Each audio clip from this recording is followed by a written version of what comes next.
Hello everyone, welcome to digital G के classes. तो हम मैथ के प्रैक्टिस सेट डिस्कस कर रहे थे। हम क्वेश्चन नंबर 114 तक ऑलरेडी डिस्कस कर चुके हैं। और जो लोग इस प्रैक्टिस सेट को सॉल्व कर लेंगे ना, ये हमारी डेली की सीरीज चल रही है, ठीक है। तो कोई भी एग्जाम हो, चाहे यूपी टेट हो, सी टेट हो, सुपर टेट हो, या डी ट्रिपल एस बी हो, केवीएस हो, सारे एग्जाम में आपको सारे क्वेश्चन देखने को मिलेंगे, ठीक है। ये हमारा ना क्वेश्चन बैंक का कलेक्शन है, सारे प्रीवियस ईयर क्वेश्चन, कुछ मॉक टेस्ट, सबका मिला करके मैंने बनाया हुआ है। तो ये सारे एग्जाम में आपको हेल्प करेगा, ठीक है।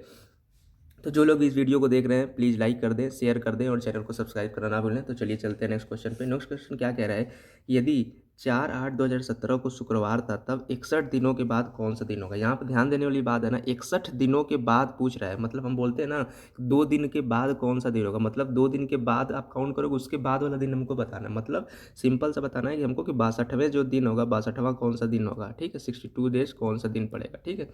तो हम क्या करेंगे ना, देखिए 61 में आप या तो 61 में एक ऐड कर दीजिए, ठीक है। 61 में एक ऐड करेंगे तो क्या हो जाएगा, 62। क्यों ऐड किया मैंने, क्योंकि एक दिन के बाद आपको निकालना ही हो तो डायरेक्ट आप 62वां दिन निकाल लीजिए ना, कौन सा दिन पड़ेगा। तो आपने 62 यहाँ पे कैलकुलेट कर लिया। अब 62 को क्या करिए, 7 से डिवाइड कर लीजिए। 7 से डिवाइड करने में कितना आ जाएगा, 7×9 = 63, 7×56, ठीक है। रिमाइंडर 6 बच गया। तो जो रिमाइंडर आता है ना, उसको क्या करिए, आप दिए हुए जो दिन है, यहाँ पे फ्राइडे दे रखा है, ठीक है। यहाँ पे आपको क्या दे रखा है, फ्राइडे। फ्राइडे में इसमें आप क्या कर दिए, 6 जोड़ दीजिए। तो फ्राइडे में जब 6 आप जोड़ेंगे, देखिए 6, ठीक है। फ्राइडे में जब आप 6 जोड़ेंगे तो कौन सा दिन आएगा, चलिए काउंट कर लेते हैं। फ्राइडे ये हो जाएगा सैटरडे, ये हो जाएगा संडे, ये हो जाएगा मंडे, ये हो जाएगा ट्यूसडे, ये हो जाएगा वेडनेसडे, ठीक है। तो आपका करेक्ट आंसर हो जाएगा वेडनेसडे। बुधवार आपका करेक्ट आंसर हो जाएगा। यहाँ पे मैंने 61 डेज क्यों नहीं काउंट किया, क्योंकि देखिए 61 डेज आप काउंट करते हैं तो 61 डेज में क्या आता, 5 आता रिमाइंडर। तो 5 आता तो आपका थर्सडे होता, लेकिन इसके एक दिन सॉरी ये ट्यूसडे आता। तो एक दिन बाद आपको पूछता था, आप इसमें एक ऐड करके वेडनेसडे निकालते हैं। तो डायरेक्ट आप क्या करिए ना, 61 में एक ऐड करके 62 जोड़ लीजिए। जो 62 आ रहा है, ये मतलब 62वां कौन सा दिन होगा, तो 62 को 7 से डिवाइड करिए। 7 के से डिवाइड करने में जो रिमाइंडर आता है, उसको दिए हुए दिन के आगे ऐड कर दीजिए। शुक्रवार के आगे जब आप ऐड कर देंगे तो दिया हुआ जो दिन आएगा हमारा हो जाएगा वेडनेसडे, ठीक है। आई होप आपको समझ में आया होगा। चलिए चलते हैं नेक्स्ट क्वेश्चन की तरफ। देखिए नेक्स्ट क्वेश्चन क्या कह रहा है कि दिया गया चित्र, एक चित्र आपको दे रखा है। इसमें बता रखा है कि ए बी पैरेलल है सी डी के, मतलब ये वाली लाइन और ये वाली लाइन एक दूसरे के समांतर है, पैरेलल है। तो आपको Y degree minus X degree का मान बताना है। इसके पहले मैं आपको एक बेसिक्स बता दूं। देखिए बेसिक्स क्या होता है कि कोई दो पैरेलल लाइन है अगर, ठीक है, ये पैरेलल लाइन है, इसको कोई एक तिर्यक रेखा जिसको बोलते हैं इटैलिक लाइन अगर काटती है, तो इस पर बना हुआ जो संगत कोण होते हैं ना, आपस में बराबर होते हैं, इसको जो बोलते हैं ना संगत कोण बोलते हैं। ये अगर ये एक्स है तो ये भी एक्स होगा, इन दोनों को क्या बोलेंगे, संगत कोण बोलेंगे। दूसरा क्या चीज़ होता है, दूसरा एक होता है कि इस पर जो बने एकांतर कोण, एकांतर कोण कौन सा होता है, एक ये और एक ये आपस में क्या होते हैं, बराबर होते हैं। इनको क्या बोलते हैं, अल्टरनेट एंगल। ये होता है एकांतर कोण, एकांतर कोण, ठीक है, जिसको इंग्लिश में अल्टरनेट एंगल भी बोलते हैं, ठीक है। और ये दोनों जो क्या होते हैं, इनको बोलते हैं संगत कोण। क्या बोलते हैं, संगत कोण। इसको इंग्लिश में करेस्पॉन्डेंस एंगल बोलते हैं, ठीक है, संगत कोण। तो आपको हमेशा ध्यान रखना है, क्या ध्यान रखना है कि अगर कोई भी समांतर रेखा उस पर एक तिर्यक रेखा काटती है तो उस पर बना संगत कोण, ये दोनों संगत कोण होंगे, ये आपस में बराबर होते हैं। और इस पे बने तिर्यक कोण भी आपस में बराबर होते हैं। ये तिर्यक कोण होगा कि ये अंदर वाला और ये अंदर वाला, ये दोनों तिर्यक कोण आपस में बराबर होंगे। तो यही वाला थ्योरम यहाँ पे आपको अप्लाई होगा। चलिए चलते देखते हैं कैसे करते हैं इसको। देखिए क्वेश्चन में ही दे रखा है, ये दोनों पैरेलल लाइन है, ठीक है। इसको एक तिर्यक रेखा ये काट रही है, ठीक है, ये वाली लाइन देख रहे हैं काट रही है, जैसे हमारा इक्वेशन में था। तो ये क्या होगा, ये वाला जो एंगल होगा ना, ये एंगल आपस में बराबर होंगे, ठीक है, संगत कोण की वजह से। अब ये वाला एंगल क्या होगा, हमको पता है कि एक लाइन पे मैक्सिमम क्या होता है, 180 डिग्री का कोण बन सकता है, ठीक है। तो यहाँ पर ऑलरेडी 120 डिग्री का कोण बना हुआ, तो ये कितना डिग्री का कोण हो जाएगा, 60 डिग्री का। क्यों, क्योंकि एक लाइन पर आप 180 डिग्री से ज़्यादा का कोण नहीं बना सकते हैं। तो सेम यहीं पर अप्लाई हो रहा है। यहाँ पे 120 ऑलरेडी बन चुका है, ऑलरेडी 120 बन चुका है, तो ये बचा हुआ 60 डिग्री होगा। और ये एक्स डिग्री है, तो ये 60 डिग्री जो होगा ये एक्स के डिग्री के इक्वल होगा, क्योंकि यहाँ पे संगत कोण का थ्योरम अप्लाई हो रहा है। मतलब ये एक्स की जो वैल्यू होगी यहाँ पे आएगी 60 डिग्री, ठीक है। दूसरा देखिए दूसरे में क्या है कि ये भी तो एक लाइन है ना, देखिए ये भी लाइन है, इस लाइन पर भी मैक्सिमम 180 डिग्री का कोण बन सकता है। तो यहाँ पे ऑलरेडी 110 बन चुका था, ये कितना होगा 70 डिग्री। ठीक है, मतलब एक लाइन पर मैक्सिमम 180 डिग्री बन सकता है, 110 यहाँ बन चुका था, ये 70 डिग्री होगा। अब मैंने बताया था कि जब दो समांतर रेखा को एक तिर्यक रेखा काटती है तो ये आपका जो एंगल बनता है ना, ये वाला, ये अल्टरनेट एंगल होता है।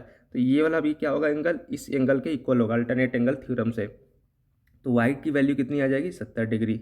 ठीक, तो हमारे पास क्या हो गया, वाई मिल गया 70 डिग्री और एक्स मिल गया 60 डिग्री। तो आपसे पूछ क्या रहा है, वाई माइनस एक्स की वैल्यू पूछ रही है। वाई माइनस एक्स, तो ये क्या हो जाएगा 60 minus 70 minus 60 equal to 10 degree. तो आपका करेक्ट आंसर हो जाएगा 10 डिग्री। ठीक है, तो बी ऑप्शन हो जाएगा आपका करेक्ट।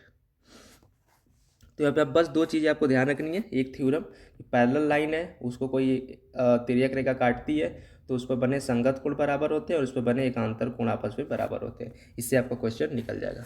चलिए चलते हैं नेक्स्ट क्वेश्चन की तरफ।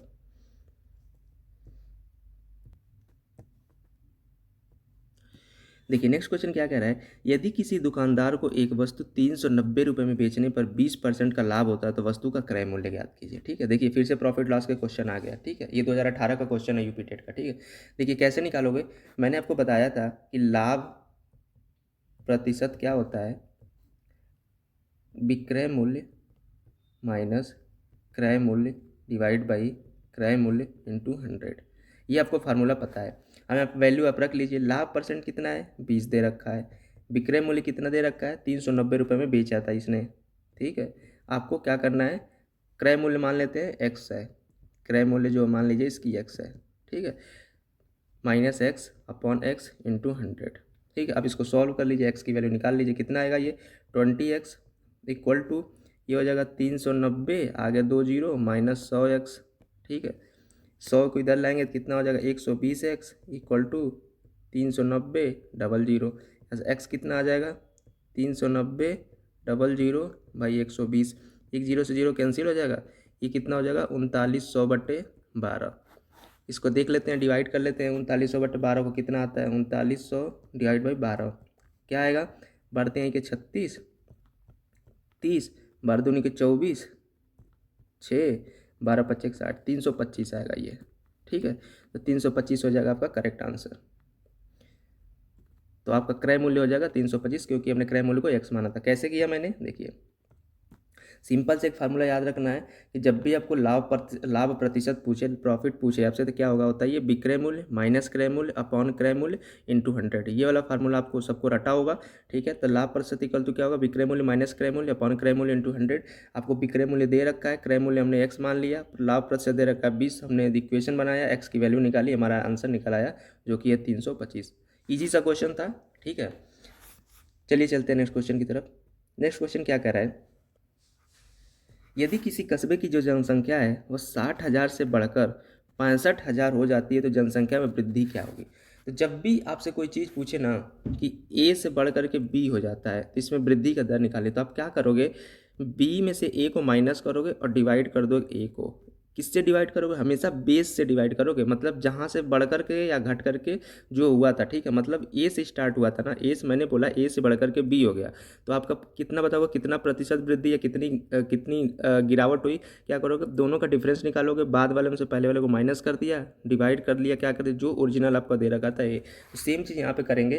क्या कह रखा है कि 60,000 से 65,000 हो जाता है तो आपको प्रतिशत वृद्धि निकालनी है। प्रतिशत वृद्धि कैसे निकालोगे, मैंने क्या बोला, बाद वाले में से पहले वाले को माइनस कर दो और डिवाइड कर दो जो ओरिजिनल पहला वाला दे रखा है इंटू 100। 100 क्यों, परसेंट में कन्वर्ट करने के लिए। ठीक है, अब इसको सॉल्व कर लीजिए, आप सॉल्व करेंगे तो कितना आएगा, ऊपर वाला कितना हो जाएगा 5,000 डिवाइडेड बाई 60,000 इंटू 100। ठीक है, ये 3 जीरो से 3 जीरो कैंसिल हो जाएगा, ऊपर कितना आ जाएगा 5/60 गुणे 100, एक जीरो से एक जीरो कैंसिल, ये हो जाएगा आपका 50/6, ये हो जाएगा 25/3, दो बार में कट जाएगा। 25/3 का मतलब क्या हुआ देख लीजिए, 25/3 का मतलब हो जाएगा 3/24, 5 में 4 जाइए 1, मतलब 8/1/3, 8/1/3% होगा आपका करेक्ट आंसर। देख लीजिए ऑप्शन में क्या दे रखा है 8/1/3%। ठीक है, कैसे निकाला मैंने, सिंपल सा था, सिंपल आप क्या करिए कि बाद वाले में से पहले वाले को माइनस कर दीजिए और जो स्टार्टिंग में वैल्यू दे रखी है उससे डिवाइड कर लीजिए और 100 से मल्टीप्लाई कर दीजिए परसेंटेज में कन्वर्ट करने के लिए। प्यारा सा इसकी वैल्यू आई, इसको आप क्या कर दीजिए कैलकुलेट कर लीजिए, आपका आंसर निकल के आएगा 8 से 1/3%। ठीक है, तो चलिए चलते हैं नेक्स्ट क्वेश्चन की तरफ। नेक्स्ट क्वेश्चन क्या कह रहा है कि 40 व्यक्ति जो ना 40 जो मैन है वो 30 दिनों में 200 किलोग्राम चावल खाते हैं, तो कितने दिनों में 30 व्यक्ति जो होगा 500 किलोग्राम चावल खाएगा। अब यहाँ पे फेमस आप क्या करिए, मैन डे फार्मूला यूज करिए। ठीक है, मैन डे फार्मूला यूज करेंगे। तो मैन डे फार्मूला क्या कहता है, देखिए मैन डे फार्मूला कहता है कि M1D1H1/W1 इक्वल टू M2D2H2/W2। यहाँ पे M1 M2 क्या है, M1 M2 जो क्या है मैन है, ठीक है। D1 D2 क्या है डेज है, ठीक है।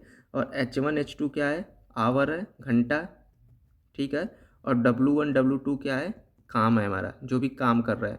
यहाँ पे हम खाना खाने को भी एक तरीके से किलोग्राम चावल खाते हैं, इसको भी वर्क की तरह ही ट्रीट करिए। ठीक है, तो बस यहाँ से आपको समझ में आ जाएगा ना कि मैन डे फार्मूला कोई जरूरी नहीं है केवल काम कर रहे हो तभी लगा सकते हैं, कहीं भी इस तरीके का क्वेश्चन दे रखा है वहाँ पे आप अप्लाई कर सकते हैं। तो यहाँ पर किलोग्राम चावल खाता है तो इसको भी एक वर्क की तरह ही ट्रीट कर सकते हैं। चलिए देख लेते हैं, पहले में क्या दे रखा है कि 40 व्यक्ति हैं 30 दिनों में 200 किलोग्राम का चावल खाते हैं। तो क्या करेंगे आप, 40 व्यक्ति 30 दिनों में 200 किलोग्राम का चावल खाते हैं। यहाँ पर 200 kilogram was a work treat किया मैंने, इक्वल टू क्या पूछ रहा है हमसे कि कितने दिनों में 30 व्यक्ति, हमसे 30 व्यक्ति दे रखा है, मैन दे रखा है, आपसे दिन पूछ रहा है कितने किलोग्राम चावल खाएंगे 500 किलोग्राम। ठीक है, तो डिवाइड बाई 500 आप कर दीजिए यहाँ पे। ठीक है, क्या दे रखा था 40 व्यक्ति 30 दिनों में 200 किलोग्राम का चावल खाते हैं, तो 30 व्यक्ति जो होगा कितने दिनों में 500 किलोग्राम का चावल खाएंगे। यहाँ से आप D2 की वैल्यू निकाल दीजिए, कैसे निकालोगे, आप तिर्यक मल्टीप्लाई कर दीजिए, ये क्या होगा 40 गुणे 30/200, ये इधर मल्टीप्लाई होकर के इधर जाएगा तो 500 डिवाइड इंटू ये 30 हो जाएगा, ये आपकी वैल्यू D2 होगी। ठीक है, इसको देख लीजिए कैसे होगा, 2 जीरो से 2 जीरो कैंसिल हो जाएगा, 30 से 30 कैंसिल हो जाएगा, ये आपका आ जाएगा D2 जो आ जाएगा 40 गुणे 5/2, 2 बीसम 40, ये आ जाएगा 100। मतलब जो 100 D2 होगा वो 100 आएगा, तो आपका करेक्ट आंसर हो जाएगा यहाँ से 100। मतलब कि 40 व्यक्ति 30 दिनों में 200 किलोग्राम का चावल खाते हैं, तो 30 व्यक्ति 500 किलोग्राम का चावल खाएंगे, 100 दिन लगेंगे उसको खाने में। क्या मैंने यहाँ पे यूज किया, मैन डे फार्मूला यूज किया। मैन डे फार्मूला क्या होता है, M1D1H1/W1 इक्वल टू M2D2H2/W2। यह फार्मूला आपको याद रखिएगा, और यहाँ पे मैंने वैल्यू पुट करी, ठीक है, और हमारा आंसर निकल आया कितने दिन, 100 डे। चलिए चलते हैं नेक्स्ट क्वेश्चन की तरफ।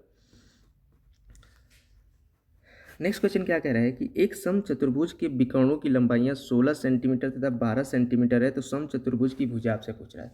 समचतुर्भुज कैसे होता है, देखिए समचतुर्भुज आपका इस तरीके का होता है, जिसके आमने सामने की भुजा बराबर होती हैं और पैरेलल भी होती हैं, समांतर भी होती हैं एक दूसरे के। तो ये कह रहा है कि समचतुर्भुज के विकर्णों की लंबाइयाँ दे रखी है, मतलब ये विकर्ण जो है ये दे रखा है 16, एक दे रखा है 16 और दूसरा दे रखा है 12। ठीक है, तो आपसे समचतुर्भुज की भुजा पूछ रहा है। तो एक प्यारी सी चीज़ आपको बता दूं मैं कि जो भी समचतुर्भुज होता है ना, ऐसे ये समचतुर्भुज है ना, इसके जो विकर्ण होते हैं ना, विकर्ण ये याद रखिएगा, इसके जो विकर्ण होते हैं, ये वाले जो विकर्ण है आपस में क्या करते हैं, एक दूसरे को परपेंडिकुलर तथा दो बराबर भागों में डिवाइड करते हैं। मतलब एक दूसरे को 90 डिग्री पे डिवाइड करेंगे, और ये वाला पार्ट आपस में बराबर होगा, और ये वाला पार्ट जो होगा ये वाला पार्ट आपस में बराबर होगा। ठीक है, क्या था थ्योरम ये था कि समचतुर्भुज के जो विकर्ण होते हैं एक दूसरे को 90 डिग्री पे तथा परस्पर इक्वल भागों में डिवाइड करते हैं। तो हमारा आंसर निकल जाएगा यहाँ से। देखिए कैसे निकला, यहाँ पे इस विकर्ण की लंबाई 16 दे रखी है, ठीक है, और हमको पता है कि बराबर भागों में बांटता है, तो ये वाला पार्ट कितना हो जाएगा 8 हो जाएगा। ऐसे ही दूसरे विकर्ण की लंबाई हमको कितनी दे रखी है 12 दे रखी है, तो ये दो बराबर भागों में काटेगा तो इतना भाग, ये वाला भाग कितना हो जाएगा 6 हो जाएगा। ठीक है, आधा ही तो होगा ना, क्योंकि बराबर भागों में बांट रहा है।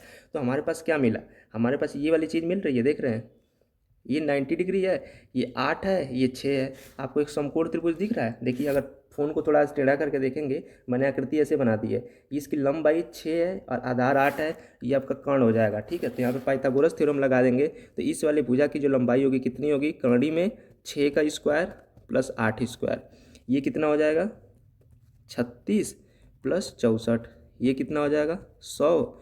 100 का वर्गमूल आपको पता है कितना आएगा, 10 आता है। मतलब ये भुजाई तो है हमारी, समचतुर्भुज की भुजाई है ना। क्या किया मैंने, ये वाला पार्ट ही तो मैंने कट करके निकाला यहाँ से, ये वाला पार्ट मैंने कट करके निकाल दिया। कलर चेंज कर देता हूँ, देखिए कौन सा पार्ट, ये वाला पार्ट मैंने कट करके निकाला था। ये 90 डिग्री है, ये 8 है, ये 6 है, तो यहाँ पे ये हमारी समचतुर्भुज की जो भुजा है ये वाली जो है, ठीक है, तो ये भुजा किसने निकली, पाइथागोरस थ्योरम से यहाँ पे निकाल लिया हमने। पाइथागोरस थ्योरम का कर्ण का वर्ग इक्वल टू क्या होता है, लंब का वर्ग प्लस आधार का वर्ग। ठीक है, तो लंब कितना दे रखा 6, आधार 8, दोनों का स्क्वायर किया हमने, स्क्वायर रूट निकाला, आंसर आ गया 10। मतलब समचतुर्भुज की जो भुजा होगी वो 10 सेंटीमीटर होगी। ठीक है, तो आई होप आप सबको इस क्वेश्चन समझ में आया होगा। मैंने अच्छे तरीके से एक्सप्लेन करने की कोशिश की है, एक एक क्वेश्चन को मैंने पूरे डिटेल तरीके से डिस्कशन किया है। कोई टीचर ऐसा डिस्कशन करता नहीं है, सब लोग बस आंसर निकालते हैं, आगे बढ़ते जाते हैं। तो जो लोग इस वीडियो को देख रहे हैं प्लीज़ लाइक शेयर जरूर करिए, चैनल को सब्सक्राइब करना ना भूलिए। तो मिलते हैं नेक्स्ट क्लास में, तब तक के लिए टेक केयर, बाय।